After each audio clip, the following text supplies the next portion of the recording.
你的設備需要維修嗎？我們提供免費診斷，我們上門取件和送件，無需致電或出行。維修前先發送報價，你確認後才繼續。簡單、透明、專業，連結在簡介裏。今日我哋會探討 MS16R4 電池的保養方法，幫你延長電池壽命，保證你嘅電腦永遠有充足嘅電力。首先，了解你嘅電池狀況非常重要。你可以使用一些免費診斷工具來檢查電池健康狀況，確保佢仍然可以正常運作。接着，避免電池長時間充電到100%，其實將電池保持在20%至80%之間，對延長電池壽命非常有幫助。另外，定期校正電池也是一個好習慣。你可以每隔幾個月將電池完全放電至關機，再充回100%，這樣可以幫助系統更準確地顯示電池剩餘電量。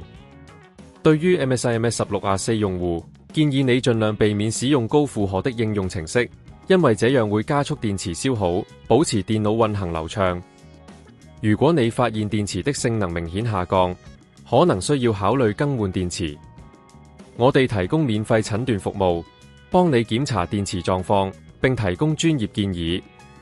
如果需要更換電池，我哋會提供上門取件服務，方便快捷。在維修前，我哋會提前報價，讓你清楚了解更換電池的費用，無需擔心隱藏費用。當然，選擇合適的電池也非常重要，建議選擇原廠配件，以確保兼容性及可靠性。最後，定期進行電池保養和檢查，能夠有效延長 MS16R4 的使用壽命，幫助你更好地利用你的設備。如果你對電池有任何問題或者需要進一步的幫助，隨時聯絡我們，我哋會提供最專業的服務，確保你嘅電腦運行無礙。你的設備需要維修嗎？我們提供免費診斷，我們上門取件和送件，無需致電或出行。維修前先發送報價，你確認後才繼續。簡單、透明、專業，連結在簡介裏。